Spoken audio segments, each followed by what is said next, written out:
mind wanders. He's disorganized. I think I understand. Oh, good. Finding best potatoes for French fries. No! Russet.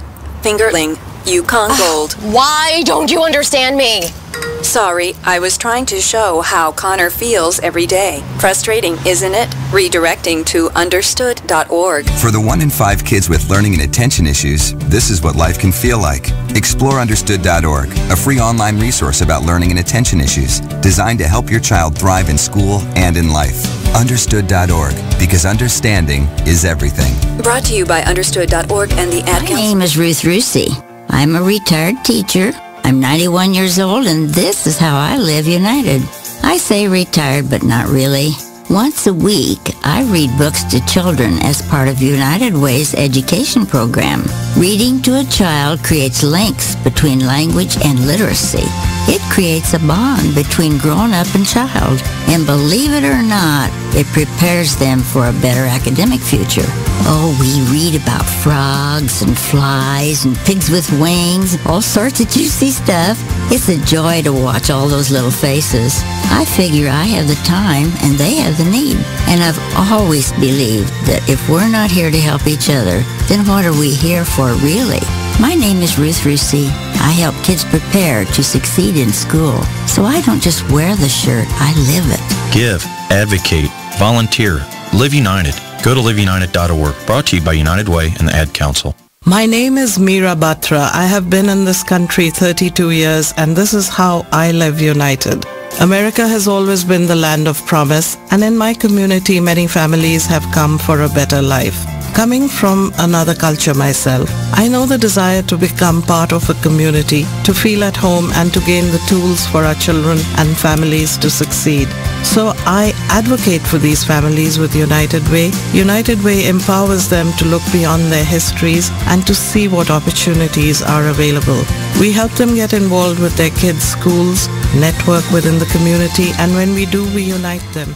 We make Artist Exchange. The Artist Exchange. The Artist Exchange. The Artist Exchange. The Artist Exchange. Artist Exchange Live. The Artist Exchange. The Artist Exchange. The Artist Exchange. Starts now.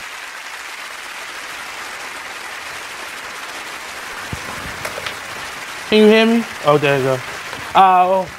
Welcome back to the Artist Exchange Radio Show, here live only on BeExposedRadio.com. If you aren't aware, please tune in. You can go to my page, Nate Vestile Blue Cows, and I think I just shared it to my radio show page. But Aretha Franklin's, I can't call it it's a funeral. It's a black funeral, nevertheless, because a couple people that couldn't sing, talking, organization.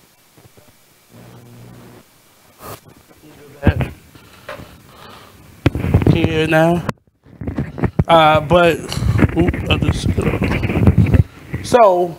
Definitely it's going on right now. I've been watching it. I want to say since like 11 something. Like the first 45 minutes was a lot of mingling, a lot of talking amongst the individuals. And then it got into the service maybe an hour later. And it's been going on ever since. But definitely tune in and watch it. They've had Faith Hill sing. She was pretty good. Ariana Grande, we could have did without that one. We could have replaced her with like a Fantasia. I think that would have worked.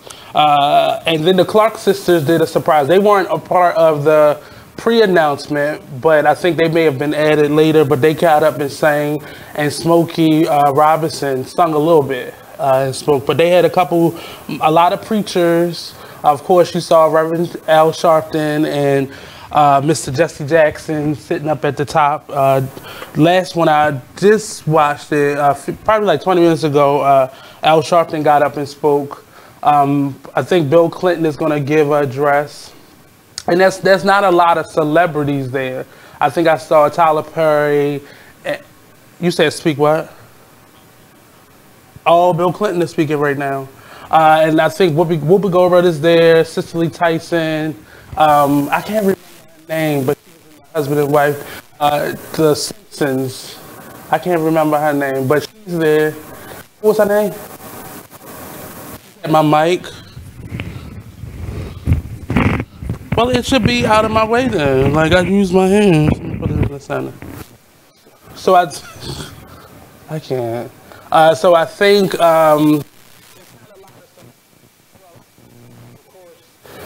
Jamal Bryant was in attendance. It was a lot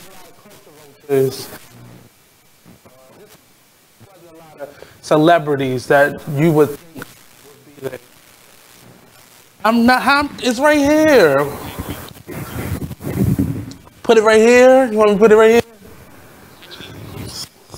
I can't. Well, I forgot to say hi to Facebook, Periscope, and YouTube. That's probably why I was getting all the interference. Facebook, YouTube, and Periscope. We're now live streaming on all three of those platforms. And you can also go to our website, www.bigexposedradio.com. And at the top, you can click on syndication and you'll be able to see all the apps and platforms that we are also broadcasting on, and you can catch the show there as well. And it may be something that you already had downloaded on your phone. Yesterday, I went to a museum opening at the Reginald F. Lewis Museum. It's called Hateful Things. It's a little off-putting in that it has a lot of historically racist memorabilia, posters, flyers, pictures, art, pieces that kind of depict the lazy. I don't know if you know, I'll post it on my page, but you weren't allowed to take photos. But I went there, and then unfortunately, we don't support a lot of the things. I hear a lot of people talking about going to the DC, and I did it myself, the DC New Black African American History Museum. And I think that's very important because it gives a awesome overview and cross-section of our culture and who we are and what we do. But it's very important for us to support our local institutions and museums and art galleries and such that kind of tell our story on a local level. And it's not local. This is an international art show that is up right now. And I was trying to find the curator's name, but it's definitely, it covers a lot of stereotypes in Black history. It's a lot of like jarring imagery and posts and just things that are displayed, and it's on the second level of the Reginald F. Lewis Museum, and I believe it's open for the month of September, so definitely take a look down there. And I went yesterday, but just go online and get on the mailing list of these places so you can know what's coming up. And if you didn't know, Free Fall is about to be here. So go to Free Fall Baltimore or Baltimore Office of Promotion and Arts and click on the Free Baltimore tab, and you'll see a list of all the open exhibitions and art shows, from dance, singing, children related and friendly events, family friendly events, and they're all free. Things that we normally pay a lot of money for throughout the year or have to pay for throughout the year, they actually offer it for free. And it's Free Fall Baltimore. It normally starts in like the end of September and it goes through October, the end of October, and some of the events linger on a little bit after that. But there are a whole list of places that you can go to. Most of them you have to register because they're limited tickets. But you can definitely take part in it. Take your family out there. A lot of free dates. You know, this October is normally the time where I took a lot of people on dates because it was free. But nevertheless, they were quality performances. They wasn't cheesy. They were things that were normally in the out there that was going on. Very few of them are things that are planned just for Free Fall, but there are a lot of those. But most of the events are shows that are already going on, things that are already going on. You get to get a free ticket, and you can, most of them you can get a block of tickets, so you can take your friends, your family, and other loved ones as well. So definitely support our city. I'm here in Baltimore, so definitely support what's going on and around the city.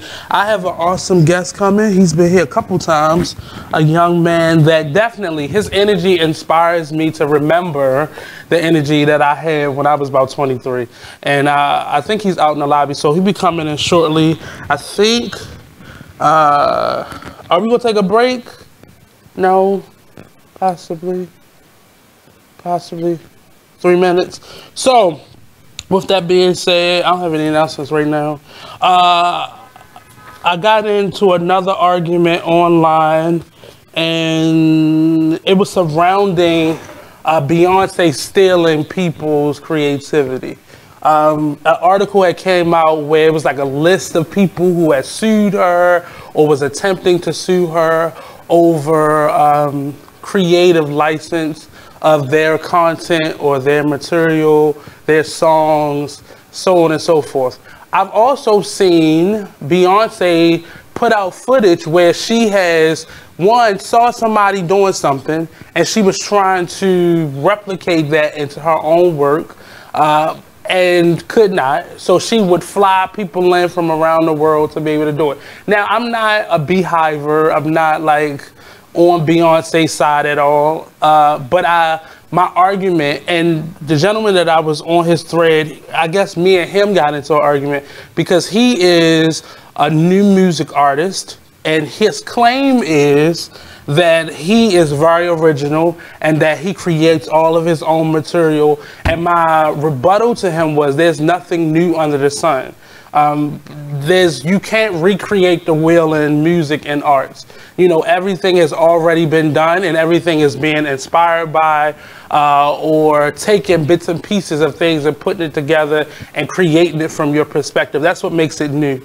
And that was basically my argument. The other side of my argument was artists have to begin to register their music.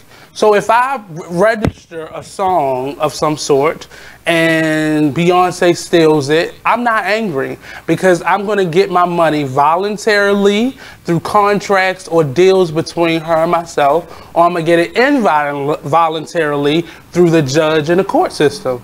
So you should not be angry. It may frustrate you because you got to pay a couple dollars to, you know, file paperwork to sue someone. But get your money. You can actually sue so they pay all your court fees as well. So get your money voluntarily or involuntarily. And I don't like when artists whine about people taking their work, because you're putting all this free content out on social media for free publicity, but we're not realizing you don't own it once you push send.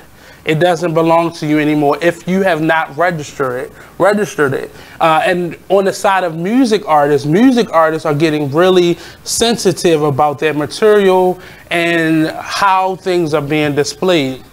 So much so that even like a station like Be Exposed, we can't play your music on air. We play it on our website with the permission of the artists, of course, that send us their work. But we aren't allowed to just play music because of FCC rules and publishing company rules. Meaning, if we play their music in all the platforms, Facebook, YouTube, Periscope, they would, well, not really Periscope, because Periscope don't really care, but YouTube and Facebook are really on it, and that publishing companies will snatch down anything that we post in conjunction with their music that's published through their company. Or YouTube, it would actually, we could keep it up, but we would have to give the money that we would make from YouTube to these artists. So artists have complained and complained and complained, and the music companies have found another way to be able to charge people, which is really hurting artists, because what used to be like a free publicity where people was sharing your music and so on and so forth is now being, you know, really streamlined. Now with the invention of social media as it is today, it is hurting artists because people aren't buying music as much, and it's forcing artists to actually get up out of their big old lavish lifestyles and tour more. And a lot of the older artists already were doing those things, and that's why their name stays out the way they are. You said we're taking a break? So we're going to go to a quick commercial break. We'll be right back here on the Artist Exchange Radio Show, only on BeExposedRadio.com.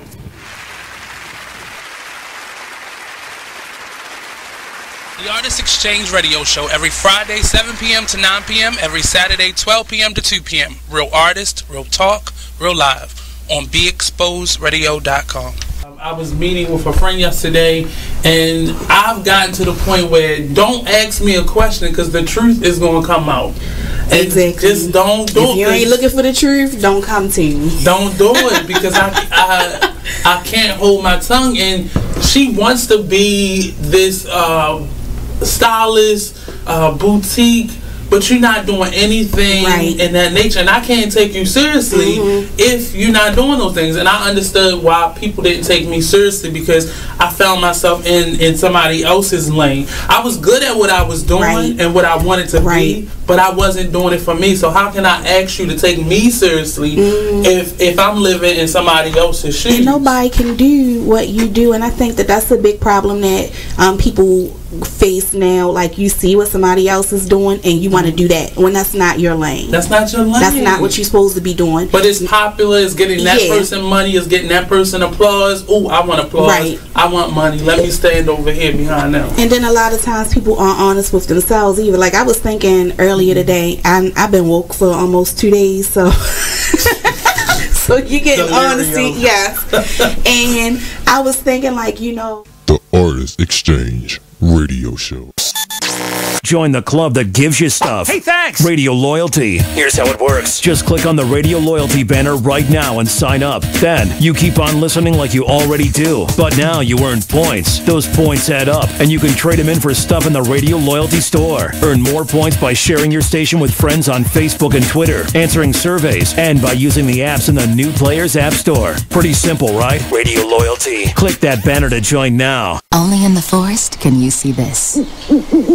But nothing beats the moment you see that. Cool! That's your child's eyes opening up to a world of possibilities. There are some moments only the forest can inspire. Find yours at discovertheforest.org. Learn about forests near you and discover cool things to do when you go. And you might just see this. Visit discovertheforest.org. Brought to you by the U.S. Forest Service and the Ad Council. You're now listening to BeExposedRadio.com. Check out this fire flashback. Within our community, we got to look at ourselves and love and support each other. However, when we bring color into the perspective, we are no longer looking at each other as equals. We are dividing ourselves even more so than what society divides us. We're already divided with inequality. Not unequality, but inequality within a system that is meant to keep us down.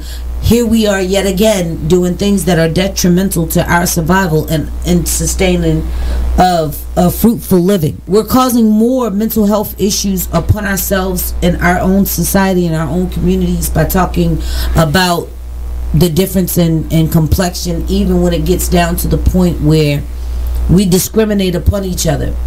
I've often felt that I have been discriminated against, even with my own people, when it comes to me going into a business that is black owned and black operated, and I get up service and then I never want to return and into that establishment because the service was so up. I support those who support me. It doesn't matter what color you are, what race you are. If you are a peaceful person, peaceful, loving person who believes in equality, I will love and support you with the same effort. However, being black and supporting black and acknowledging that I love the... Make sure you check out McLean's Couch every Tuesday at 9 p.m. on BeExposedRadio.com. Join the Just a Bit Outside crew every Monday, 8 to 10 p.m. on BeExposedRadio.com. You want to start off? I think I'll get it out of the way on a who's not. Okay, do it. The Orioles. Right. They got swept by the Royals. They lost 4 in a row, and the last 5 games have all been decided by 1 run. The game before, or the last game that they lost before the Royals was the Nationals, and it was Weeders, of course, one with a home run. Hit the home run. Right. They were going into that National series. It seemed like they were doing so well, and they just crapped out. They got that game postponed, so who knows when they're going to replay that or play that game.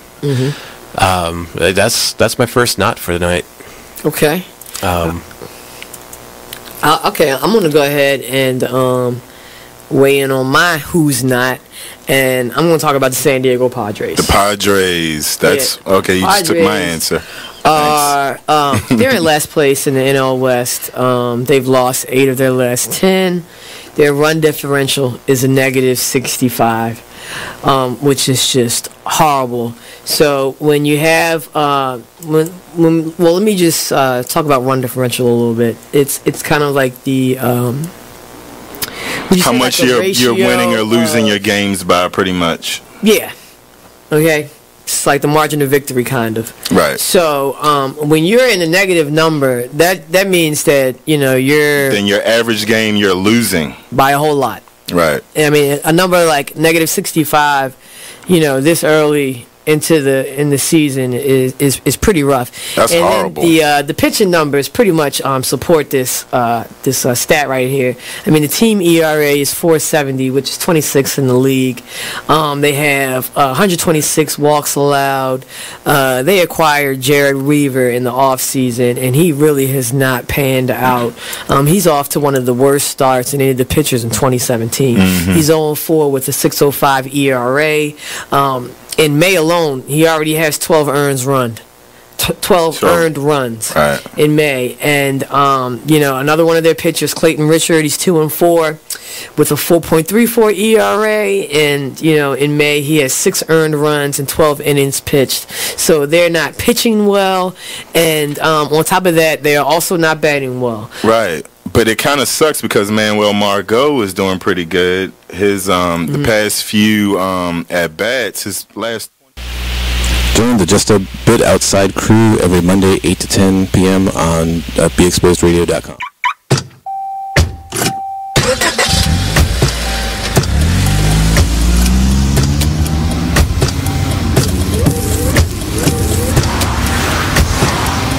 Driving has a rhythm all its own.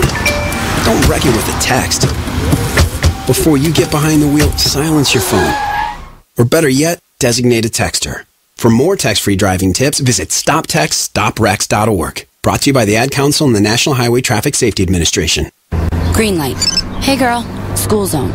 I'm getting hungry. Car changing lanes. You want to meet me for pizza? Stop sign. Intersection clear. Yeah, street. Pizza sounds good. Ballin Street? Girlin Street!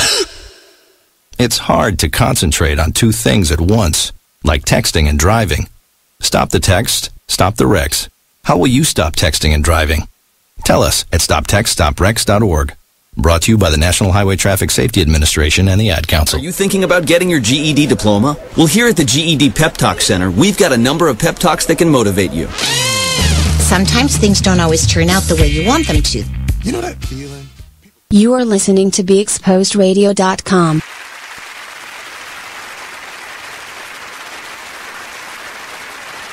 Welcome back to the Artist Exchange Radio Show. Just sharing it out a little bit more.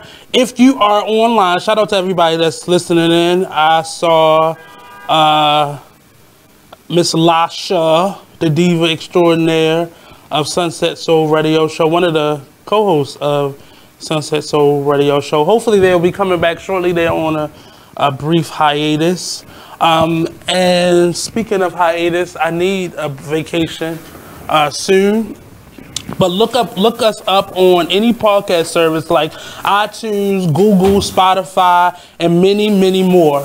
Search for Be Exposed Radio and catch up with us on your own schedule. You can also go to our website, www.beexposedradio.com. Go to syndication and you'll see the whole list of platforms that our show is also on. So shout out for the advancement of that. And like I said, I was sharing it out a little bit, giving you all a kind of a attention that we're on.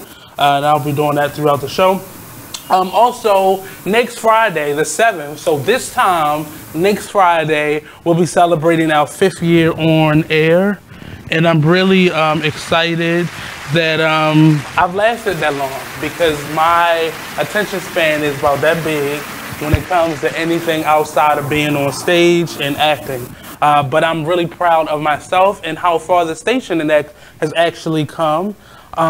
It's been a lot of highs and lows. I've had many co-hosts, many awesome guests, but we're celebrating on the 7th of September, but we're actually, the anniversary is actually September the 5th. So definitely tune in for that. We have one surprise guest coming, and I can say who The first guest is Mr. Tommy Davis, the house music guru of the DMV and beyond. I should say the award-winning Tommy Davis. He has many accolades for his awesome work in house music and DJing. So stay tuned for that, and I'll be posting that show shortly. So definitely stay tuned, stay locked in for that. Our Monday shows are being right now for the month of September and possibly into October. We'll be doing a lot of on-site interviews with individuals at their spaces and their like art spaces or wherever I'm at in the community doing interviews, and we'll be posting them live on air on Monday. So definitely stay locked in and tuned in for that. Also, I was given this really awesome t-shirt because I was at the art opening yesterday for Hateful Things down at the Reginald F. Lewis Museum. It's an awesome t-shirt. It says "Nah," quote from Miss Rosa Parks. But I love free stuff, as you awesome see. I will wear it on air, but I like to support artists as well. So definitely go down to the Reginald F. Lewis Museum. They have a really great gift shop, and these shirts with another one. It has another one that says "Don't mess with the waters" or something like that. It had Miss Waters' face on it. But there's a lot. They have a lot of awesome T-shirts and trinkets that you can go definitely pick up after you go see the Hateful Things art show. But without further ado, my guest is here. He's a little incognito today. He's always acting a little special when he comes on the show. But this is your camera right there. So we have Mr. Damian Bird. I always call you Beard. Damian Bird, Damian the Pioneer, right? Just a little bit. It's growing in. He's a little mature now, so it's starting to grow in. Right. Once it starts to grow, you go get a headache from it. But we got Mr. Damian Bird. Yep. We got Mr. Damian Bird here. I can't. First of all, Bird, because I'm hearing two different people talking right now. So Mr. Damian Bird, yep. Damian the Pioneer, yep. Right? The Pioneer. I said it right. Dame the Pioneer. Your mic isn't on. Can you hear him? It's on the wrong channel? Is it on now? Yeah, it's on now. Okay, awesome. So this gentleman is here. He's going to tell us a little bit about himself and who he is and what he does. So let us know who you are. So my name is Damian. Sit your pack on the table. I'm sorry. There's a lot of things going on. There you go. Let me just go ahead. We're just going through some technical issues. Yo, hold on. But we got it now. There we go. Boom. Oh, right just there. Like that. Cool. What's up, everybody? So my name is Dame the Pioneer. As Nick was saying, my name is Damian Bird Jr. I finally got it right. Finally. Yeah, it is. But I'm an international artist and facilitator. So I do a lot.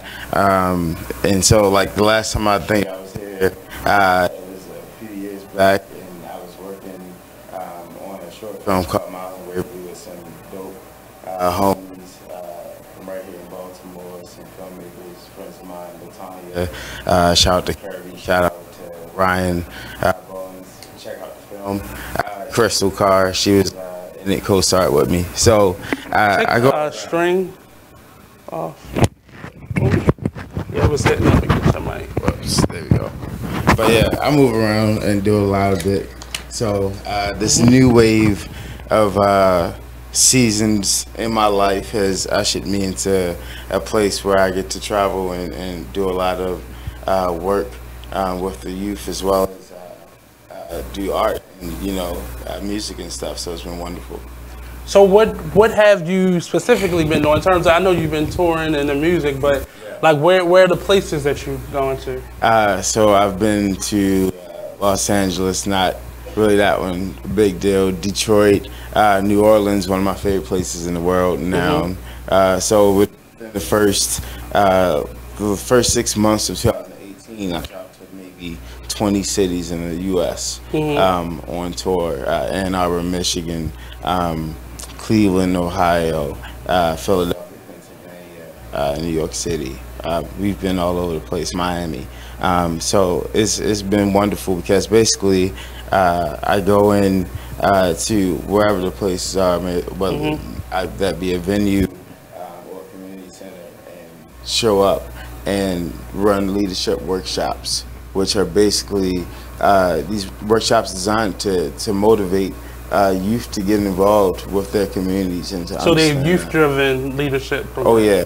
Okay. So youth, college, but it's anybody-driven leadership programs really, because oftentimes I find that in the different communities that we go to across the country, one of the things that I do is go to the hood first. I gotta go see where all the black folks at. I gotta go see what's up with the people that's there and see what's happening. Because if you can go into the urban neighborhood, per se, air quotes, when you get there, you'll find out what are all the problems that's happening in that city. You'll find. I'm ready to eliminate the idea of that word and the word in general. I got a list of words that I want to get rid of, and urban is definitely one of them. Oh yeah, that's that is the politically friendly term, but the hood is where I'm from, so the hood is where I go when I go to those places. I can't say I'm from the hood, but I'll say there's certain words like hood. People wouldn't use that necessarily. Right. But the word urban has replaced their ability to be able to use it. Yeah. And it really hurts when individuals use it to kind of limit or restrict or kind of paint a broad stroke on the communities that they're focused on. Right. So tell me about some of these young people that you're getting the chance to meet and what their stories are. Yeah, so definitely. Is a kid that is actually... Just pin it to your shirt a little bit over. Yeah, I was actually down in Jennings, Missouri. Right. Which is actually about 10 minutes away from Ferguson. If you think about relative location, if you're from Baltimore, it's like going from east to west. Okay. And so, like, basically, I actually got the chance to go to middle school or junior high school, and while I was there, I met a kid named Michael.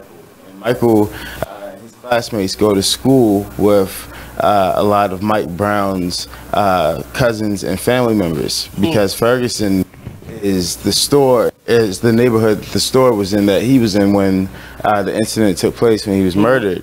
But he's from Jennings, so he's a very small community, nevertheless. Oh yeah, definitely. And so Michael was one of the kids that I got the chance to encounter. And it's funny because Michael was, very bright. And not to say that all the kids aren't bright and all the people that I meet aren't people, but Michael was very much so, in a different branch of his own. It was like he was a 12-year-old Martin Luther King. And he carried himself like he was a church boy. And being a church boy, as somebody who grew up in church, I could definitely relate to it. And so what ended up happening while I was there is that I ended up going to a museum called the Grills African American Museum. And it's the second black and wax museum in the country. And so there's a woman, Dr. Lois Connolly. Mama Lois Connolly is like a godmother to me. She's the foremost archaeologist on the Underground Railroad and Western Expansion. Okay. And so I went and met her at the museum and walked around the museum and learned all this stuff about the other side of the struggle of what happened for freedom for us. Because we always get the Harriet Tubman stories, but we never happen to find out about, what happens when you crossed over from Chicago, from Missouri, and how that was a line of freedom for them and people trying to escape from the South. And so I ended up going to her church the next day for African American program, and Michael was in the audience. And he was like, "Dame, oh my gosh, man, this is amazing. This is the day after I go to Michael's school." And they had already in that church had a history of activism, a history of freedom fighting, and Michael was definitely a part of that legacy. And so to see that, and to see that, while I was thinking he was a little Martin Luther King, the church that he went to is pastored by Martin Luther King's best friend. And so a lot of what happened as far as the planning for a lot of the boycotts and things that happened during the South happened inside that church. How are you documenting the experience? Are you journaling, or is there like a how is it being documented? I'll ask you that first. It's a mix because I take, I'm a photographer, a filmmaker, all that good stuff, as well as a journalist. So I do a lot of writing. Okay. So I'm putting a lot of that into, like you said, journaling or making excerpts, writing letters to myself about the moments that I experience. And the hope is to put those into a book and to put those out. And as I do everything else, try to turn it into a movie.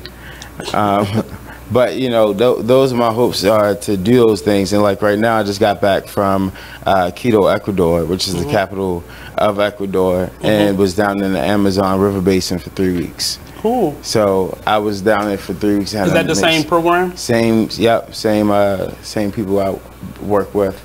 And so it was an amazing experience because I was able to do so much shooting and so much filming, but I also was able to interact with so many people, and the Quechua people of the Amazon, the indigenous peoples of Ecuador and of South America, were wonderful people that you'd never know existed. I didn't know what Quechua was, and you wouldn't know unless you actually went down there.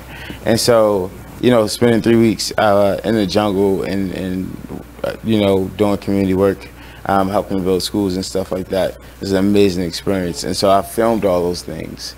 And so I've got hours and hours and hours of footage of just the experience of walking through the jungle and stuff like that. And so it's going to filming now, or going to editing now. And so I get the chance to really sit down, and I'll go sit in my little hut in my little corner for a little while and just stew.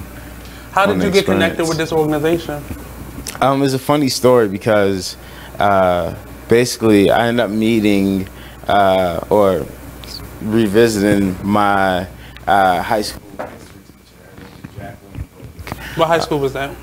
That at the time, I was in the 9th grade, and that was W.B. Du Bois High School, formerly known as Northern High School, up on Northern Parkway. And so it was actually her first year teaching class, and I was a freshman in high school, and she was teaching history. And basically, she came in her first day and said, look, I've asked to teach you the history curriculum from the Black perspective, and the administration said no. Mind you, all the administration was Black. Right. So they was like, why you want to be so Afrocentric, is what they told her. And it's not a documented lesson plan for that. So I'm not defending them. Yeah. That's what they would normally say, because it's not a accredited teaching style. Yeah. And so either way, that's the way that we learned history. And so she had a big effect on my life and my artistry and my activism. Did you know less going into that than you did like after the process or after her class? Or what did you learn from being in her class? I learned to look at myself as more than just the average kid growing up in the hood, because that's what I thought I was. So we're going to take a quick commercial break. We'll be back with Mr. Damian Bird, or Dame the Pioneer. So don't go anywhere. We'll be right back here on the Artist Exchange Radio Show, only on BeExposedRadio.com.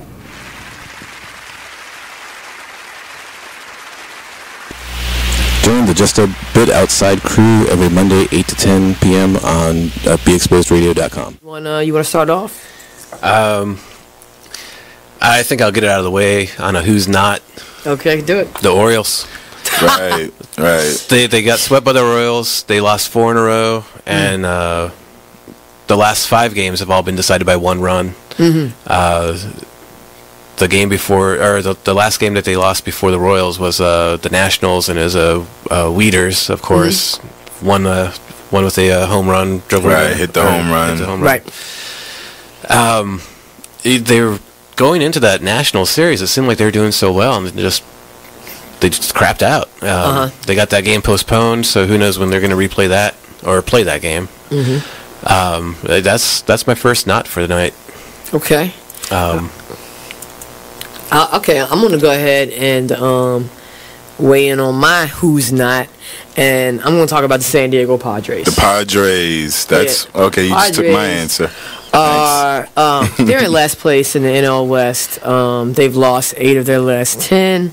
Their run differential is a negative 65, which is just horrible. So when you have well, let me just talk about run differential a little bit. It's kind of like the how much like you're winning or losing your games by, pretty much. Yeah. Okay. It's like the margin of victory, kind of. Right. So when you're in a negative number, that means that then your average game you're losing by a whole lot. Right. I mean, a number like negative 65, this early in the season is pretty rough. That's horrible. The pitching numbers pretty much support this stat right here. I mean, the team ERA is 4.70, which is 26th in the league. They have 126 walks allowed. They acquired Jared Weaver in the offseason, and he really has not panned out. He's off to one of the worst starts in any of the pitchers in 2017. Mm-hmm. He's 0-4 with a 6.05 ERA. In May alone, he already has 12 earned runs. You are listening to BeExposedRadio.com. Outside of the politics, one of my favorite series on Facebook is Ball in the Family. Oh, okay. Ball in the Family, and then Red Table Talks. I love Red Table Talks. I can't tell you, it's another one on there, but it's not really appropriate for our conversation. Okay, cool. But it's just I love comedy, and she's really good at comedy. But I love the series. So welcome back to the Artist Exchange Radio Show with Mr. Dame the Pioneer. See, I get it eventually. Yeah, that's what it is. Yeah. He comes with these pseudo names every time, so you gotta. This one sticks. This one's so stick. Yeah, okay. this one. So you got to register it then. Yeah. We just was talking about registering your content. Listen, so that's very important. Absolutely. So welcome back. Myself and Damien during the break was just talking about how he's going to release this. Like what's going to happen to the stories, and I was trying to give him a couple outlets that are kind of telling our story the correct way, and now it's forcing all the other conglomerate kind of platforms to kind of look at being honest about our stories and not just creating content and programming that is a current copy of what's hot. Yeah. So now I think we're going back to the docu-series, the docu-films, and the documentaries that are honest. Again, I think we're going back to that, and I miss that era, but you're doing it from a travel perspective, which is a growing thing in the black world of media and entertainment, and it's getting to a point where now someone like yourself has a platform to be able to go into something that is kind of new and uncharted in a way where it's not just telling us the hot spots to go vacation, but really giving us some historical platforms where you would have to get off the resorts to see a lot of these things. Yeah, like I spent 3 weeks marching through the jungle of South America. Like it was a beautiful place to stay when it was time to go to sleep, and it's a beautiful place to be at, but you don't want to get caught in the dark without no flashlight. The reality of what you're saying. Like this is real. Like the flashlight was life or death. Like if you don't hear a flash, if your flashlight go out, if the battery start to flicker, just go. Like you gotta find water. Like yeah, like it was down there with my Tio Miguel. I went down there and I was speaking Spanglish, or if it was a ghetto version of Spanglish. If we could find out what that term would be. They have that Ebonics. Yeah. I need that Ebonics. It's normally what we learn. That's the crazy part. The Ebonics version of any Spanish language is normally what we're taught in high school. Yeah, So they be like, huh? So I guess it would be a Cajun version of that joint. Or patois. It was completely ratchet. Spanglish. Because my Google Translator wasn't working all the time, and T-Mobile ain't down there. Bruh. I keep telling people, get some Rosetta Stone in your life. Yo, Rosetta Stone, I looked at it, and it's $299.99. See, you're such a young person. You got to go for the deals. You got to go Groupon. You got to go and shop around before you just let one thing be the price. I gotta do that because I would say Rosetta Stone is the easiest way, in my opinion, to learn a language. Man, if you just trying to do it on a quick. Yeah, nah, I needed that because when I got back home, I was speaking so much Spanglish down there that I was responding to everybody here in Spanglish, and everybody was like, "What are you saying?" And I was like, "What are you talking about?"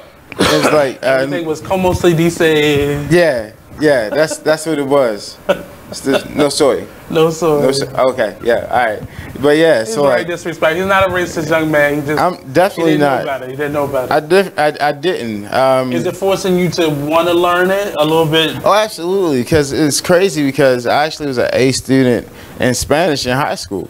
As I said, the Spanish that we learn here is not the correct, and it's not how they speak on a regular basis. But see, we learn the right Americanized Spanish. Yeah, that's very true. But and the thing is, because the way that is that we view learning, people often will never try to branch out to learn another language because they feel like, oh man, when I speak it, or at least the culture is, if they speak something differently or wrong than what they're actually supposed to say grammatically, then we look at them as stupid. And then their culture in Ecuador and a lot of the Spanish cultures and Latinx cultures, they look at you as a sign of respect if you try. And so a lot of the stuff that I picked up as far as speaking Spanglish was because it is that I was trying. You was trying. I was trying. Yeah, like baño. Like baño became my number one bathroom. That's the number one word. Donde el baño? Yeah. Mi baño, por favor. That's when you just learn a little bit more. Yeah, it was. Yeah, I need some conjunction por favor in there. Yeah. That's gracias. That was kind of your extent. But it was weird because I went into the neighborhood of San Roque, which is the hood of Quito, which is capital of Ecuador. And so I went into a hood of San Roque, and all the people, the different people, it was like, oh man, like you really went up into like the marketplace and stuff. And I was like, yeah, man, like nobody else did that. And because as long as I didn't talk, I blended right in. Like nobody could tell the difference. Like it was beautiful. Well, I think that's one of the things, especially when you go to Latin American countries, that's one of the things that we learn here. And it's something that a lot of the crossover Latin artists are kind of trying to school us as American black people. Like colorism is kind of around the world. And piggybacking off what you just said, when you go there, one of my friends, he studied in Ecuador and Brazil. And one of the things that he said, there are a lot of people that look like us down there, but you don't ever see that on the advertisements on the TV or anything that's coming out from that. So that's something that you learn once you actually go there, that there are many hues, just like we have many hues here in America in terms of black and people of color. But I think that's one of always the normal thing that we normally pick up on when we go to other places like that.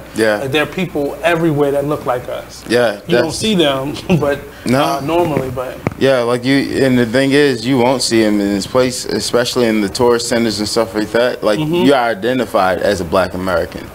You know, I walk around. It was like mi vesta Americano, and they're like, oh yeah, like you look straight like an American. It's like, but y'all got all the brands that we got. The Jordan got 2 balls in his hand, but it's the same stuff. It's the same exact stuff, but they had more name brand clothes and stuff, and brands was such a big thing for them. Well, it's limited here, and it's not as limited there because they're trading with other parts of the country. Isn't as restricted as ours is. But I think we're going to take a quick break. But before we do, this is the home of the Cheryl Underwood Show. Tune in every weekday morning at 10 a.m. For the Cheryl Underwood Show. She's syndicated to our station now. And don't forget, turn in your music. We want to hear your music. So go to www.bigexposedradio.com, scroll down to the bottom, and you'll see our awesome playlist as well as our ranking list. So when you send us your music, include your album art, a high resolution image that we can put alongside your music. So when people push play, they know who you are. And then you'll see the more plays you get, you'll get higher up on the ranking. So we have a top 5 ranking right now, and we have some phenomenal artists that's in that ranking. Shout out to my sponsors this month, Mr. Rebel I'm tongue-tied today. Rebel Rel Radford. You can check him out on our playlist. He has a song that I believe is number 3 now. So the more clicks he get, the higher he gets up on that ranking. Also, Mr. Kareem Moore, he's a financial planner and insurance broker. So check them both out on my page. I have them posted up there, so you'll be able to go to their pages and check them out and communicate with them. So we're going to take a quick break. We'll be right back here on the Artist Exchange Radio Show, only on BigExposedRadio.com.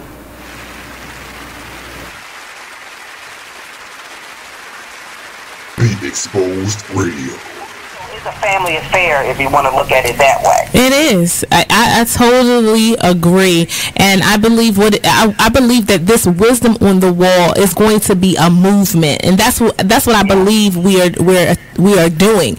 Is we're creating a movement where people essentially, even after we've presented in these workshops, then they'll be inspired to sort of document some of the things that they've gone through and empower somebody else. So it'll be like a chain effect. So they'll see that, we were just 3 women who have gone through various things and experiences in our lives, and we just took the opportunity to sit down, put it in a book, and then it'll be a movement, and then other women will be inspired to do the same thing. Let me tell you, we are better together. We are so much better together, family. I'm telling you, when we band together, put our resources and our experiences together, we can create a movement, and that's what it's about, inspiring people to do more than what they may currently see of their own lives, that they can do so much more. So yeah, you are exactly right. Be Inspired Radio Show. Tune in every Wednesday from 7 to 9 p.m. Whoa. The moment my son saw a redwood tree, it's huge, is the moment I knew that for him, you can't even see the top of that thing. Even the sky has no limit. There are some moments only the forest can inspire. Find yours at discovertheforest.org. Learn about forests near you and discover cool things to do when you go. Your moment is out there. Find it at discovertheforest.org. Brought to you by the U.S. Forest Service and the Ad Council. You are listening to BeExposedRadio.com. I'm in. Listen. Welcome back to the Artist Exchange Radio Show. We got Dame the Pioneer. See, it comes natural now. See, it's dope, ain't it? Yeah. So that's the importance of you telling people and sharing it with people, so people know who you are. Yeah. It's all about engagement and then telling your story so people know who you are. So now when you're walking around, people know you're Dame the Pioneer. Yeah, definitely. Versus Junior. Yeah. You're not Junior anymore. Nah, I'm Dame the Pioneer. It was the more befitting. Right. And it's dope because it's one of those things, like we talk about speaking things into existence. And that was the name I took on because of my mental and my spiritual. And that became a real physical thing in a very short period of time. So also, you just graduated. Yeah. Right? Yeah, you can say that. Well, graduating in life. You said you graduated. Yeah, it's been a while. Right. So how is it being a graduate now? How is world on the other side? It's cool. It's still broke sometimes. You still gotta pay. Like, the bills don't stop. It's just like, oh. They increase, actually. Yeah, it's like interest. Okay. In your name now. Yeah, like that switched over. I'm 26. I'll be 27 in October. Oh, cool. So I'm yeah, it's been a beautiful experience. Yeah. I was just talking to an individual, and we were a lot of the artists that we work with, they don't get, especially the ones coming from a school background, that idea of getting out of the school mentality or student mentality of being an entrepreneur or artist or It's the adult. And often when you're coming from a school, you're used to having a syllabus sitting in front of you that tells you everything you have to do and when it's due. And as an adult, that piece of paper is gone. It doesn't exist in the real world.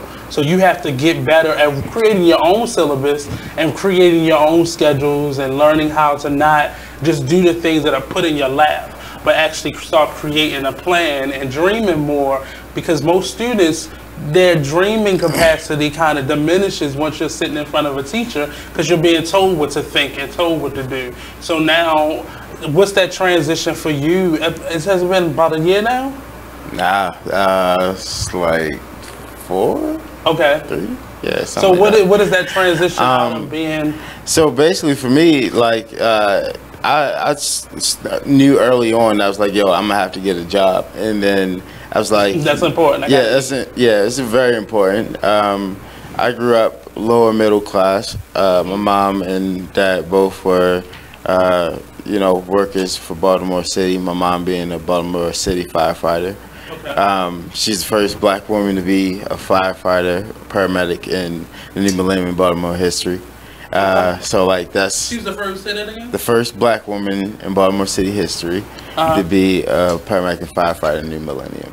So she's the first person to walk across the stage and all that good stuff. So that was a big example of, hey, I'm going to do career switches, because my mom did a lot of different stuff. Like she worked for a minute as a secretary for the Federal Reserve, where she sat with like a shotgun above her desk and was monitoring who was coming in and out and all this crazy stuff, and it was dope. And so like I was always a fan of, hey, I'm going to sample as much of life as possible, so I'm going to get as many of these different jobs as possible. And so I would funnel through different careers and stuff. Well, and it's easy. Well, I'm not saying easy, but that's an interesting perspective, because as you kind of like in your 20s and as you're growing into what you want, is you're supposed to spend a couple years here, go on to spend a couple, so you actually get some knowledge and you're giving these places what you have to give, and it's kind of shared kind of experience. And then at the end, you kind of have bits and pieces of who you are, because the idea is to own your own. It's supposed to be the idea. Yeah, definitely. But when you get to that point of owning your own, if you have not gone through all of those other things, you don't know the basis of building your own business and your own brand. Yeah, that's a real part of that. I also, like I said, I bopped around for a minute, but then I got to a place where I was like, I need to go and find something, even while I'm still in school, that is more of an adult job. Right. And so I ended up working and helping to manage a marina for 3 years downtown Baltimore, which is the second largest marina of its kind on the East Coast. Okay. And so I was meeting all sorts of people that were, in different things, all of them entrepreneurs, and I was like, okay, so that's the base. So in order for me to be able to live on a boat and smoke cigars with my wife, like, and have like 2 big behind dogs, big behind, I need to make sure like I got a business. And so like, that was a big part of it. And so shout out to the love of my life, Autumn Mead over at Fall Tresses. She's a businesswoman, entrepreneur. She's been, a salon owner since she was like 17. And so like, I've been friends for her for about the last 10 years, or we graduated in the process. But anyway, so she taught me a lot about entrepreneurship. Right. And so like, even working at the marina and stuff like that, we was handling multi-million-dollar accounts and moving around money that I knew I wasn't taking home. And virtually, it's not like you see it. When you get to a certain level, the rich, different folks, there's no paper involved. Like all that's like is a transfer. Well, paper isn't real. It's not based on anything. Yeah. It's all like credit. That's normally the currency. Yeah. So like they just pass that around. I promise. Promissory notes. Yep. But getting into who you are as an artist, that kind of helped you to kind of learn different aspects of the things that you need. Like right now, communication is key. So working at a job, like any customer service driven job, you learn how to communicate. You learn money management. You learn all these different skill sets that kind of build you up and kind of solidify your foundation. What has those jobs been able to help you with in terms of what you're doing today? I would say discipline, one. You know, as an artist, it's very easy to not be disciplined. Now, I'm going to say lazy, not to be lazy. He did a real diplomatic move there. Laziness is easy as an artist. Yeah, like that's a big part of it. A lot of which, you know, like I said, so not only just working at the marina, but I sail. I'm a black boy who sails and gets on the water. So I was able to meet a lot of people that way. I've, you know, flown to San Francisco and sailed on, you know, a $2 million South African catamaran, and been able to meet so many different people in that way. The marina definitely is a big part of being able to learn and talk to different people, which is what I do all the time.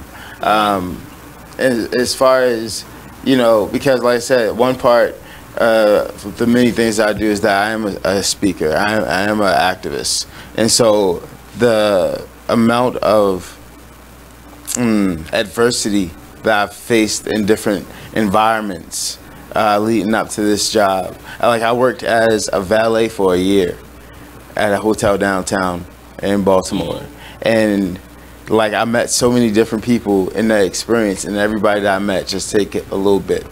Take a little piece. And it's like having a conversation is so valuable. And that was one of the things that I learned from working there. But I also worked as a photographer on Spirit Cruise Lines for 2 years. Ooh, 2 years? I think I lasted for the summer. Yeah. It was, I was very energetic. I'm still a very energetic person. I sleep about 5 hours a night. So, and I'm telling you, you're getting close to 30. As close to 8 as you can get. I played basketball yesterday, and I stood up after just taking a brief break, and my whole knee said, just like, oh man, is that a door hinge? Slide some oil to me. It was like, dude, but yeah, I was stiff. You start feeling it a little. I'm not old. It's seasoned. You seasoned. Okay. Yeah, but you know, so those are the different things, you know, that we getting into and whatnot. But anyway, yeah. So we're talking about just the different jobs that, you know, have led me to experiences. I worked for so long. I think not only just on jobs, but volunteering and stuff like that in my community and within my church. I'm gonna stop you there. The aspect of volunteering, can you tell people, and it's not just working for free, because most people in our age groups feel like that's just working for free. Yeah. What is this really giving me? How is it really helping me?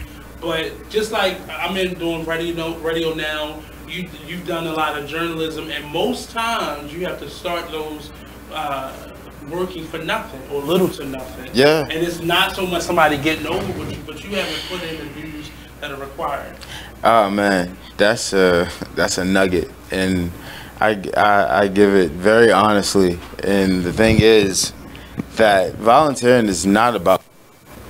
Yeah, if you go into volunteering thinking that regardless of what your intention is, because you think you're going to do good for somebody else or what have you, whatever your selfish reason is, you have to throw it away. Right. What are some of the things that you've gotten as a result from your volunteer work? Oh man, I've got the opportunity to see the world in a blink of an eye. And still so now. So like last year I was on the Allstate We Volunteer Now tour, which is a national tour that goes into some of the most beautiful places and some of the most desolate areas of the country and some of the most racist environments that you could think of and some of the most liberal environments you could think of. And have you experienced that level of racism before? No. No, but it's very different types of racism that you encounter. or very different incarnations. And the thing is, like, it's so different but so the same. This is not what you would necessarily be used to. Oh nah, like you can go to St. Louis and be in St. Louis and go down the main strip, and you can be on the main strip and on the right side of the street, whereas in Baltimore you've got maybe like a solid brick wall that spans going all the way up and down York Road, separating wealth from not. Yeah, the streets are so blockaded that there are watchtowers in the streets, whole houses that are there that are built for the purpose of keeping you out. And it's still like that to this day. That's, I think, and part of what you were saying was taking like odd jobs as a young budding entrepreneur. I think it's very important to take things that will challenge you to kind of see, what does this help me with? Now, a lot of people would say pick jobs that keep you in line with what you want, but it really is, say it again? So it really is helpful that that you take these jobs that kind of take you outside of your comfort zone as an artist, as a entrepreneur, because they can often teach you more about just the people that you have to deal with and just communicating and being in the space. We're going to take another quick break. We'll be right back here on the Artist Exchange Radio Show, only on BigExposedRadio.com. Don't go anywhere. I had took a job. And we're back with more Cheryl Underwood Radio. Thank you, super producer. Hey, while we're getting our political fix and our news and international discussion fix, we were going to talk about the President Trump and NAFTA and what's this new, the U.S.-Mexico agreement. Right, the trade agreement he's working on. Yeah. But then one of my good sources in politics was like, you can sort of talk about that, but don't nobody really care about that, because I thought he can't just dismantle. President Trump just can't dismantle NAFTA. I thought it has to go through some other procedures. Yeah, I think the Senate has to be involved in it as well. Yes, that's it, Harry Sutherland. He can't just say we don't do NAFTA anymore. Right. Because I thought the agreement was ratified. And the problem, though, he's not following protocol as a president. The things that we're supposed to go through as a president, he's not doing that. He's just saying stuff blatantly, publicly, and just not knowing the process or not wanting to know the process. Or not even caring about it, asserting his own ego into advancing things. Now, I would say this, though. Sometimes I advance a lot of things, but they're pretty well thought out and pretty well, and I'm going to say pretty well researched, but I'm also willing to back down if it's not going the way we thought. You know what I mean? So we were going to talk about that, but we got to do a little bit more research on the things he's doing. Can he do it? And how 1 minute you hate Mexico and the next minute you don't. You discussing agreements with them, and then and you antagonizing Canada, and how can you have a trilateral discussion about trade without having three people at the table? That's right. Which leads us back to the start of the show, which was he just petty and it was so petty. Yeah. He just don't seem like he. Never mind. But something we wasn't supposed to talk about. We got President Petty over there. President Petty. That's what it. That's he's petty. He's petty. And to me, I think with what happened in the elections, these are these. What are these primaries? Primaries. That's correct. All right. So the brother out of Florida, Tallahassee. We gotta get a shout out to FAMU. Remember we were talking about who was shouting out? HBCU shout out. Okay. So he's the mayor of Tallahassee. Right? That's correct. That's right. Andrew Gillum. Gillum. Okay, backed by Bernie Sanders. Yes, he was. Yep. He comes out of Democratic primary, but he's going up against Rick Scott. Jim, what's the likelihood? that he's going to prevail? Well, I have to look into that more, but it's very clear that it's way left with Bernie and way right for Trump. Yes. And Florida's going to be the first one that go head to head for that. Yeah, and it is, you know what? It's the Harry. Don't you think out in Arizona, that girl, what's her name? Kelly Ward, or what's that? She's crazy. I don't know where she is, but she's the one talking about McCain's death was promoted to mess her up or some stupid stuff. Right. And then what's the one? McSally or something. She was another one that first was anti-Trump. Now she pro-Trump. They're using that to try to get back. Because they got a bump from it, because this guy who's in the Florida race, he got a massive bump from Trump's tweets. Yes. So what I don't want the Democrats to get cocky, right, and don't drive souls to the polls, right. Because what about the governor's race in Georgia? You are listening to BeExposedRadio.com. Welcome back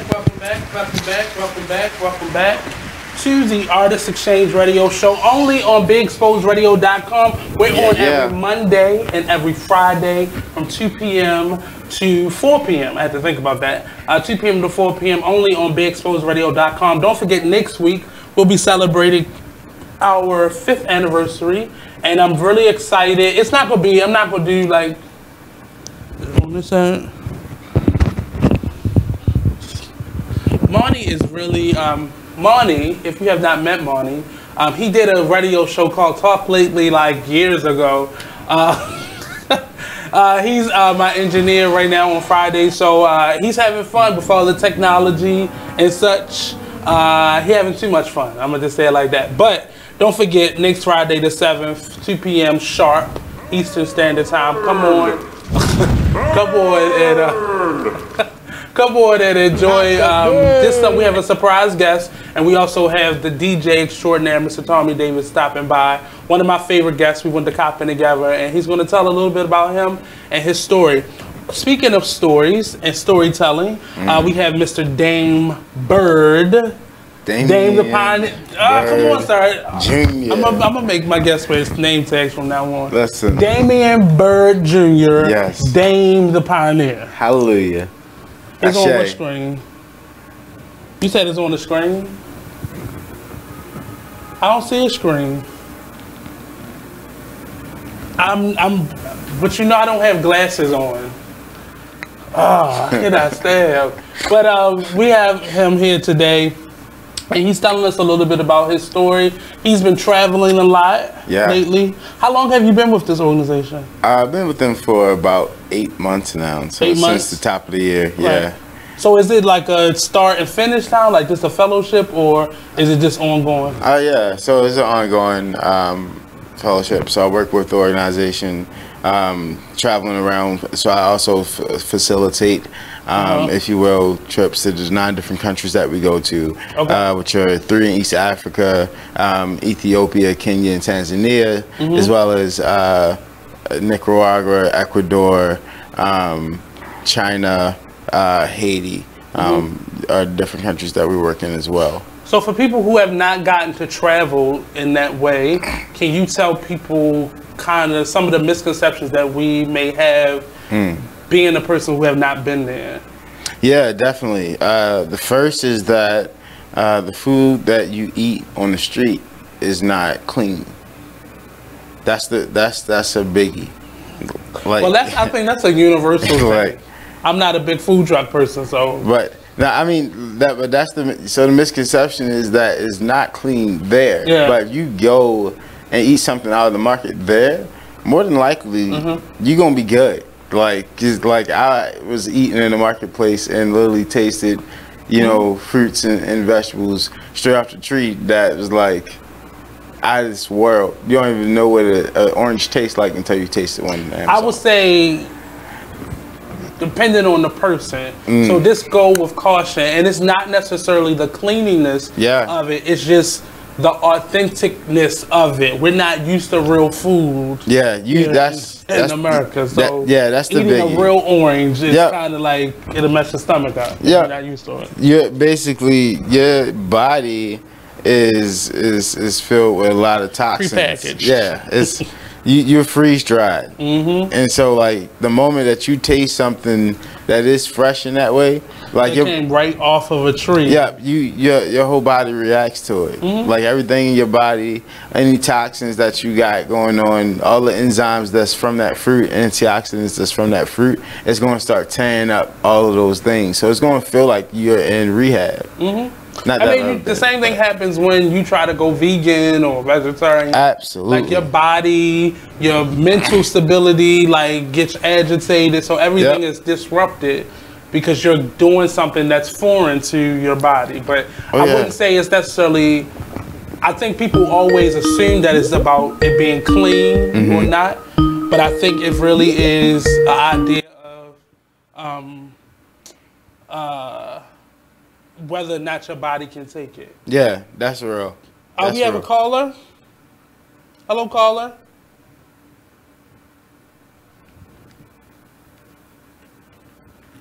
Hello. Can you hear him? We can't hear him. Oh, well, try to again, caller. Don't be nervous. Dame is not. He's not gonna bite. He's not that that type of person. He's really friendly. Yeah. But back to Mr. Dame. We was throwing spears in Amazon though. That was and I shot it. That's more defense. A duck it's not really you're not gonna initiate that's a all. Spear throwing. But I will say like the melanin shined through in the Amazon. I won't see it's things that the FDA basically governs that says that you should do certain things. Put on some shea butter and go outside and enjoy your life, black people. No. Don't get roasted. Put on a hat maybe. Don't just put on shea butter. Come on, we ought to burn up a bunch of black people. This is not authorized by any rub it in and let it kind of absorb your skin. Preferably put the shea butter on the night I'm not telling nobody to go outside and get fried like a piece of catfish. I'm saying that the chemicals that you place on your body in order to protect yourself from the sun is more toxic than your skin just protecting itself from the sun. So instead of using what he was saying, instead of us using things that are store-bought for that reason, use some more natural products like shea butter or cocoa butter or coconut oil. Cocoa butter is probably better for your skin than the coconut oil or the shea butter, just because the shea butter clogs your pores. And so does the coconut oil. The coconut oil can clog up your oil. Well, that's if you're washing your body. Yeah. You're always getting out. I prefer the butter or the cocoa. Like it's just they're not all the same, but they just have different, depending on your skin and all those things. One works better than the other. I got a hybrid situation happened over here due to some pre-existing measures in our history. So I got a complicated situation. I'm a brown-skinned brother with light-skinned skin tendencies at times. It's weird. I've never heard that before. That's like I get all the ailments and none of the privilege.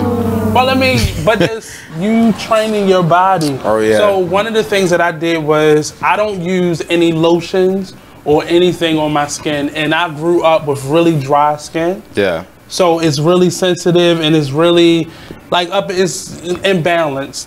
But one of the things that you have to stop doing is using certain things on your skin. Oh yeah. And it costs a little bit more to be natural, yeah. But there are some less expensive alternatives like a coconut oil versus, Johnson & Johnson. Yeah. Like you have to train your body, and it actually after a while you won't even need to lubricate your skin for days at a time because you've gotten your body so used to doing it. And you'll notice you'll be itchy, because a lot of our water here, it's hard water. Yeah. It doesn't have a lot of the things that are needed in the water. They take a lot of things out, add things, and it creates hard water. A lot of calcium and stuff like that. Right. But you said break? Oh, we're going to go to a quick commercial break. I was getting into it. We'll be right back here on the Artist Exchange Radio Show, only on BeExposedRadio.com.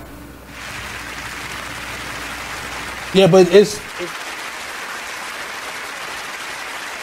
And we're back with more Cheryl on Underwood Radio. Thank you, super producer Courtney Black. Back with the facts is opening my eBay shopping. eBay. Y'all haven't heard that in a long time. So because it was in the mail room and I didn't get it, and I knew it was here. I could feel it. That it was here. I could feel it. Ooh, I hope that's. Oh, Jackson's. Can you feel it? Boom, boom, boom, boom, boom, boom. Matter of fact, super producer, get it for me. Get it, Jackson. Can you feel it? Help Courtney understand how many members in the Jackson. How many members in the Jackson 5? Help us out, Courtney. How many members? Wait a minute. There's a difference between the Jackson 5 and the Jackson family. Why is that? Why? No, the music group. Oh. How many members were in the Jackson 5? Not the Jackson 5, the Jacksons. No, I was talking about the Jackson 5. Is she joking? About the Jacksons. Wait a minute. I don't know. Is that a real joke? Hold on. Hold on, I'm feeling my eBay. Listen. You're not getting any money from this. But we'll wait for the eBay. When we get our general sales manager, you're going to feel this eBay happening. There you go. I'm just excited about things I'm doing. Female boss, by the way, at eBay. Listen to me. But a calmer than I used to be, right? Oh, yeah. So I can feel that eBay happening. Listen to me. And I'm helping trade. That's right. Yeah. I'm helping commerce, helping all them people that work over there. That's right. Where's that from? That's right. eBay. Giving people jobs. That's right. eBay. Oh, we got things falling. You know I can't fit that. Sorry. Tangent. By the way, for the audience that can't see, Courtney Black is holding up a very sparkly baby shirt. Kind of like the record cover from the Jacksons. There you go. There you go. They all had their shirts like that. Remember they all had the sparkly though. Yeah. Hey, I'm gonna tell you what you can feel. You can feel Stormy Daniels. Oh, yes, you can. And the defamation. What's happening, Harry Sutherland? Well, look, Donald Trump and his lawyers wants to actually have her case dismissed. You are listening to BeExposedRadio.com. We back. Welcome back. We was getting a little into the hygiene and stuff like that, but I was saying the last thing to go for me is a deodorant, and I'm hanging on to Degree and Dove Real. I'm sorry. There's a lot of sub shops, like you said, walking around the streets of Baltimore, and I ain't about that life. Listen, that's real. I also second the motion on the deodorant situation. And honestly, like, I'm real upfront and honest about my deodorant usage. Like, I use it maybe once a day. If it's 12 hours, it usually lasts me for like 24 hours because I wash up once a day. Yeah, well, because you clean. Yeah, so... you're actually not supposed to put deodorant on in the morning.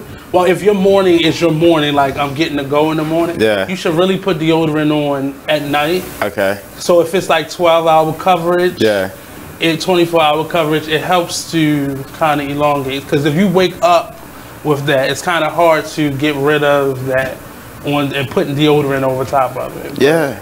But I have sensitive skin, so like the stuff that usually lasts like the 12 hours, I usually can't use it. So I end up using like Lady Speed Stick. There's nothing wrong with that. I use Dove a lot. It's dope. Because our stuff has a lot of perfume in it. Yeah. And fragrance in it. Because it's trying to cover up and mask. Like, but women's deodorant is normally cream based. Yeah. And a lot safer. I'm gonna say I use Dove. I'm not ashamed of it. So I go every 6 months. I use Dove for 6 months. I use Degree for 6 months, and I go back. See, yeah, I even my ratchet self might use Suave. Not that anybody that uses Suave is ratchet. You just might be ratchet if you use Suave. That's all. And we just gotta update this day-long funeral for the Queen of Soul, Miss Aretha Franklin. I just got word that Reverend Jesse Jackson is actually speaking now, and I'm quite sure once I get off the show is still gonna be on. So it's on live. All you do is go to Facebook or YouTube and punch in Aretha Franklin funeral, and somebody's live stream is gonna come up. So take a look at it. I love how these funerals are now going back to more traditional funerals where we're allowed to be in it, but it's not like it was a little more. But this one was different because her casket was open in the beginning, but they didn't show clear shots of her in the casket. There was some kind of long shots and kind of angle shots where you kind of saw something, but it wasn't. I'm not a morbid person like that, so I think certain things should still be private still things should still be like that veil of privacy between the public, even if it's a public person. But back to Dame the Pioneer. He's joining me today on the Artist Exchange. He's telling us a little bit about who he is and what he is. And your shirt, I'm noticing, is playing right into our background, sir. Word. I don't think you get to see it, but that's what it looks like. Oh, that's lit. That's our background. That's dope. This is actually Graffiti Alley. Oh, that's that is lit. behind us. We're in the middle of Graffiti Alley right Okay. now. I can It's dig it. extended belief. Let me straighten my head up a little bit. So tell me, outside of your traveling, outside of the organization that you're working with, what projects are you kind of dibbling and dabbling in right now? Okay, yeah. So right now, I've switched gears a lot bit. You know, I'm always doing something different. But my first love, a lot of people do and don't know that I love music. I come from a super musical family. My mom's family, the Blake family, the Jackson family here in Baltimore, were pioneers in gospel and funk music. And so myself started to branch more so into that and focus more so into. So we gonna be hearing some funk music from Damien? Listen, I want to hear the this. graduation is the graduation part, not the album, your graduation, but my graduation musically is something that has been very much so a transition in hip hop, but from how it is that I was able to experience hip hop because I came from,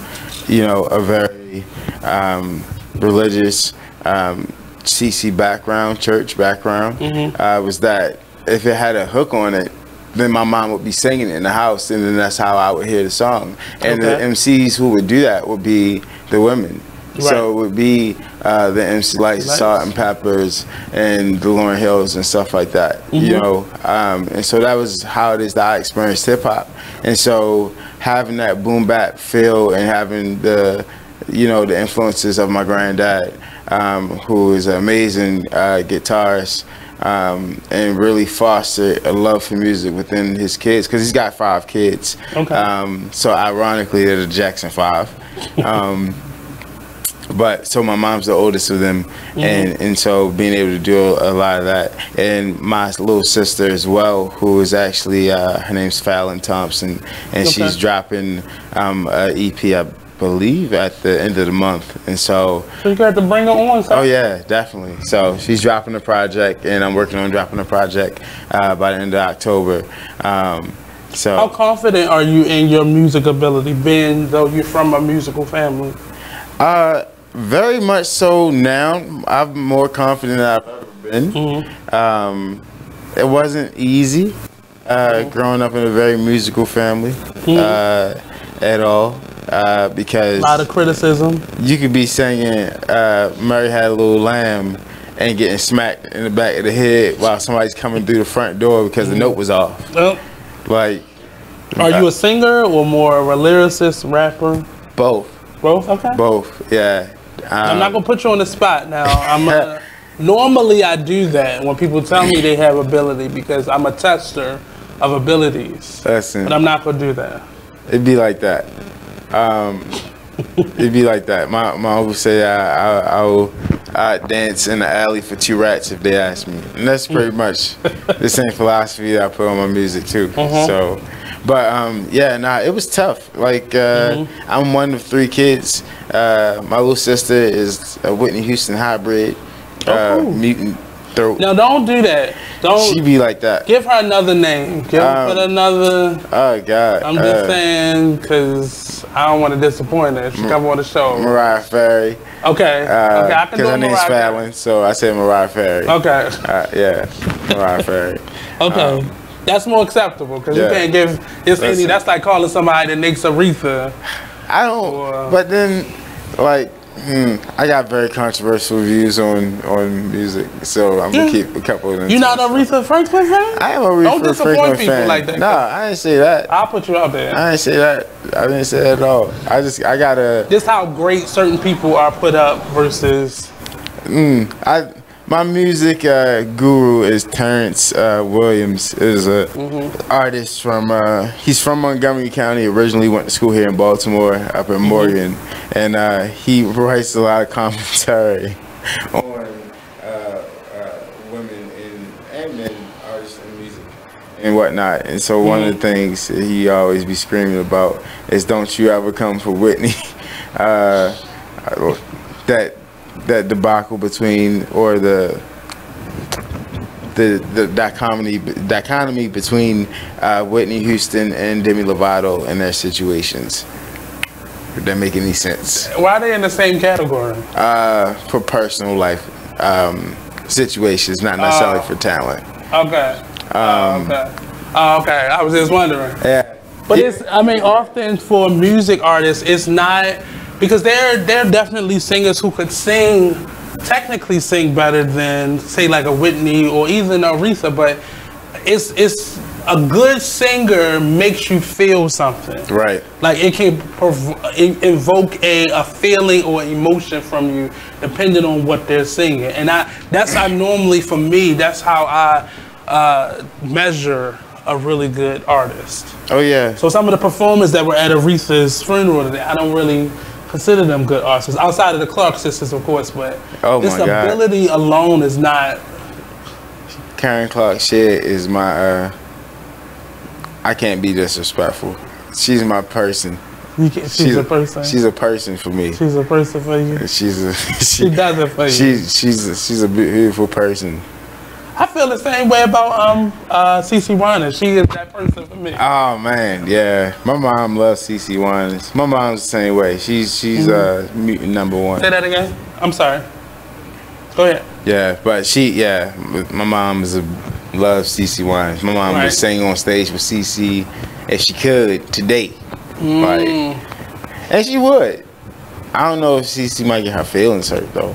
It might be a thing, and I ain't just saying it because that's my mother. Like, she's a very So you know how some vocalists are intimidating, right? You come on stage, or you about to go on a rehearsal and stuff like that. Oh, that had been like choir rehearsal back in the day, and you about to go sing your solo, but it's a 2-part. You got the first verse, and homegirl got the second verse, and y'all got the same vocal cords because you only 10 years old anyway, right? But she mad because you hit a riff better than her. It's not my fault, okay? It's not my fault. It's healthy competition. My mom had me doing jumping jacks the night before the solo to get ready, like the jumping jacks punishment. Were you into anything outside of the arts, like sports or science or setting fires? Like what else? Just setting fires? No, no criminal activity. That's not criminal. Arson? Pyro. I mean, it's only a criminal activity if you burn something down. Okay, yeah. Nah, I wasn't doing criminal stuff. I definitely did sports. I played pretty much every sport I could get my hand on.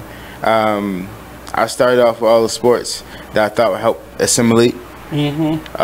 So I was tennis, middle school tennis star, high school tennis, all that good stuff. Playing tennis, little Arthur Ashe. Yeah, I was out here getting like the Arthur Ashe, okay? The gold painted medals that had Arthur Ashe on it that faded away after 2 weeks. It's like, Mom, I got a gold medal. She's like, yeah, I nigga, that ain't gold. I hate you. You good though. You good. So you like tennis? Tennis, soccer, baseball. Played every position in baseball. Okay.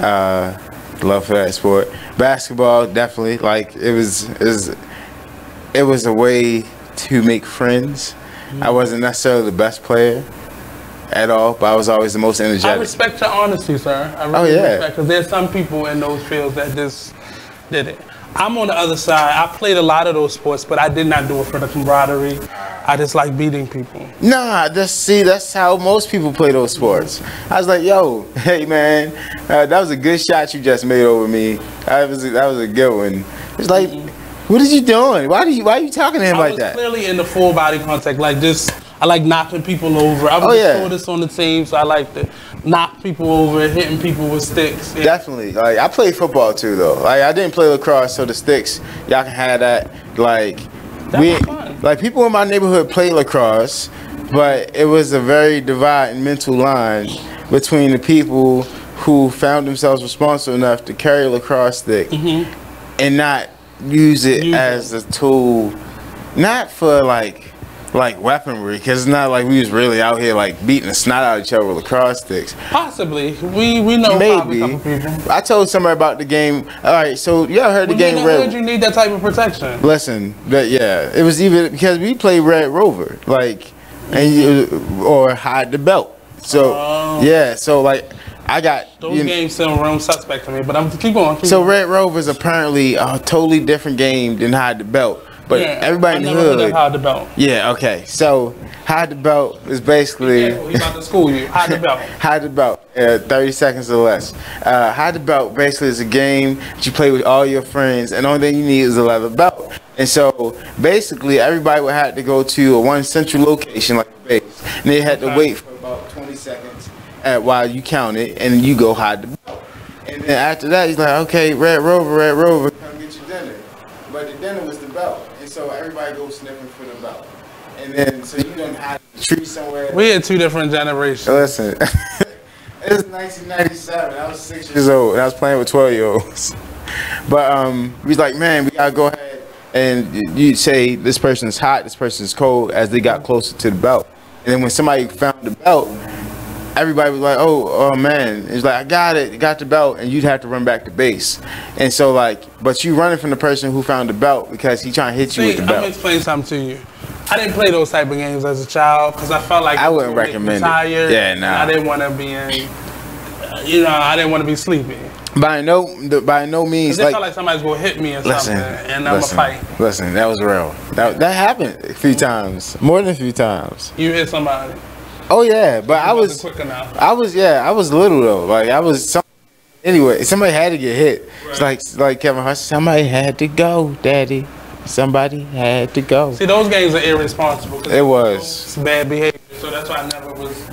I watch people play it, but I never would do stuff like that. Like by no means will I feel safe letting my kids outside with kids who like you. Like how I was. Yeah, like you. But and I was a nerd. Like I was a super nerd. Like I was not the popular one out of the kids who were doing bad things.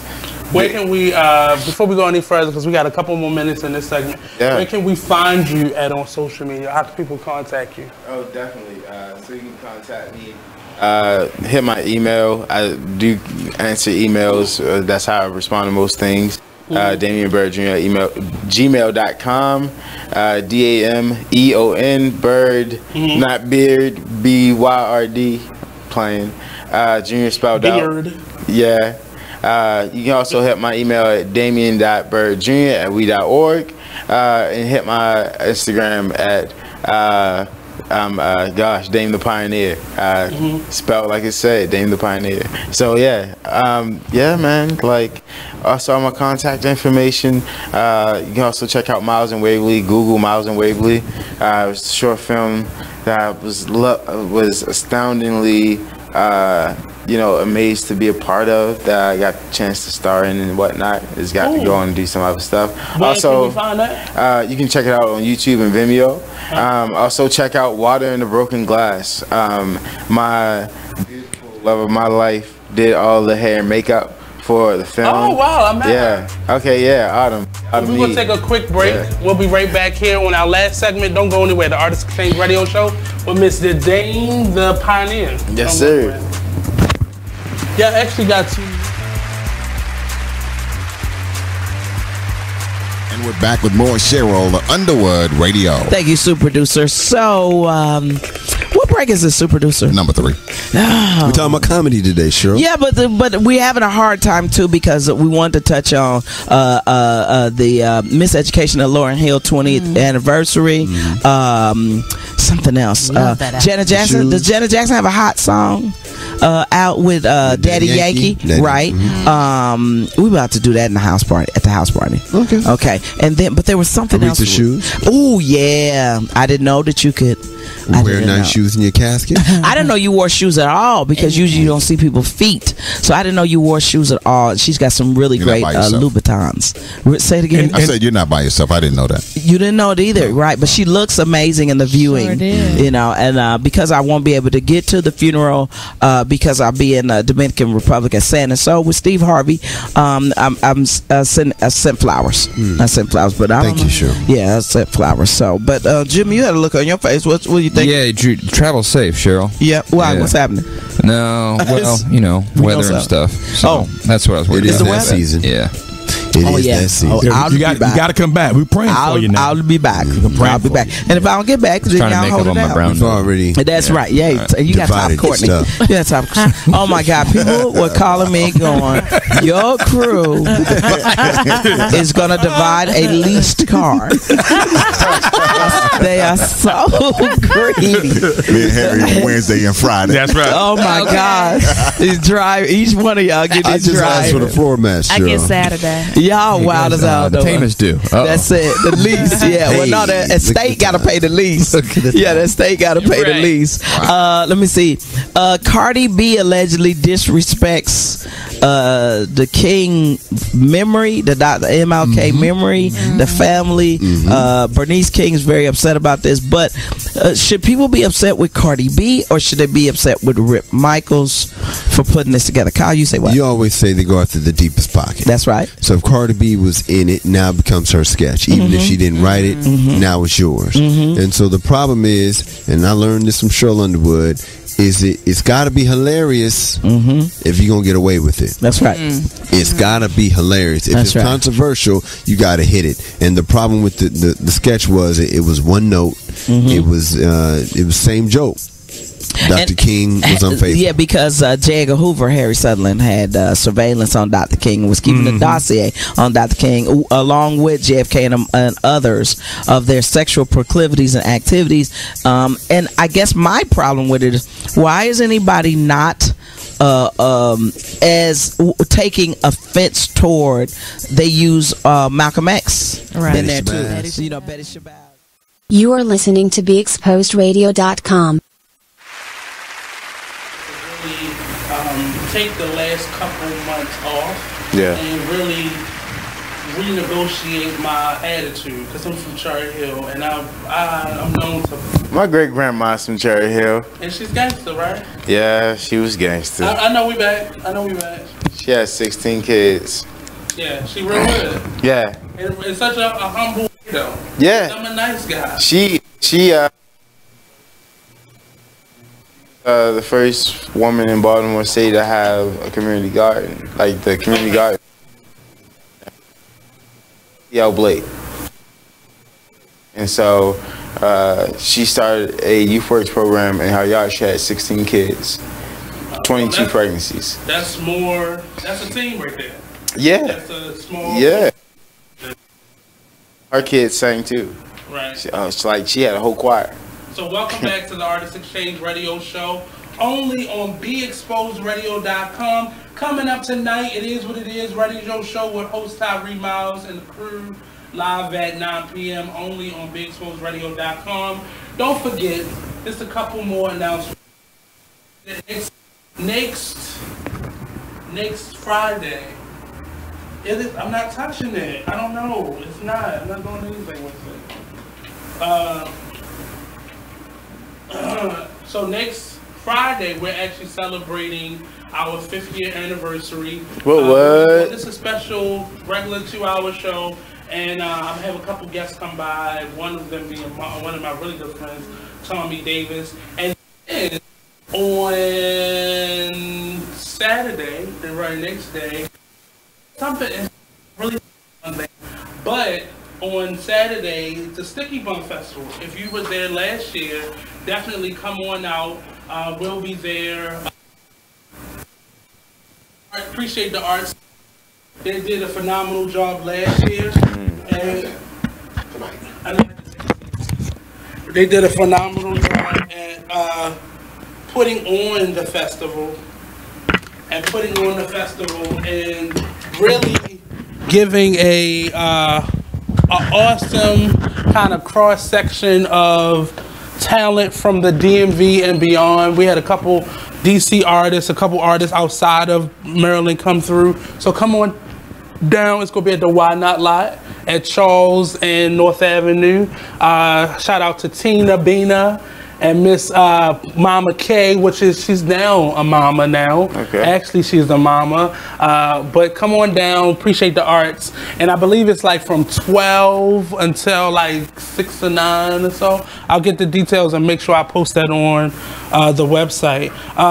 And if you are a music artist, you can definitely send us your work, info@beexposedradio.com, or you can send them to me, the Artist Exchange Radio Show. Don't forget MP3 format only. Don't forget to add a high resolution piece of album art and links to your work. We want to interview, so we got to know how to contact you and have information on you as well. And I'm gonna let Mr. Bird kind of give us some more information on how to contact him, things he has coming up, projects that he may be working on. Yeah, definitely. My name's Dame the Pioneer again. Check me out on Instagram, Dame the Pioneer. Also check me out in any of the, Google me. But check me out he didn't say that much this time. He learned his lesson the last time.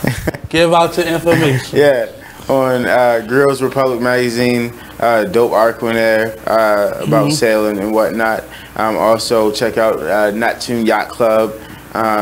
It's an amazing black-owned yacht club, the oldest black yacht club in the country. Cool. That I'm a part of as well. You know, a lot of stuff coming up. So this October, I kick off a 90-city tour called the All-State Tour for We. And so I'll be in 90 different spots across the U.S. Do they ever bring any of their programming to Baltimore? Oh, yeah. So Baltimore was actually the 6th city that we's gotten to in the United States. Okay. So they got here last year. So they're doing some great work. The organization has a great, awesome fellow in Jacqueline Bullock, who is my 9th grade activist history teacher, who's working here with we and doing a lot of great work on the ground in the community. So while I get to go bop around, and I can come back and forth. The tour does stop in Baltimore, and I'll put those tour dates out on my Instagram, all that good stuff on social media. So we'll put the information out. I'll get some more information from him, and we'll post all the things that he's coming up to the Artist Exchange group page. So look out for Mr. Damian Beard Jr., a.k.a. Bird. I'm sorry, it's in my head. That's why I got the hat now. But as long as I spell it correctly on the text. So Damian Bird Jr. and Dame the Pioneer. So this has been the Artist Exchange Radio Show. I hate him so much. He is really having too much fun with his equipment. But we'll be back next Monday, same time, same place, beexposedradio.com. Don't forget the Artist Exchange Radio Show, Instagram, Twitter, Facebook, Instagram, all those things. Follow us, and we'll post Mr. Bird's information on the website. So don't go on. Well, you can go somewhere. Peace out. Check out the Aretha Franklin Funeral.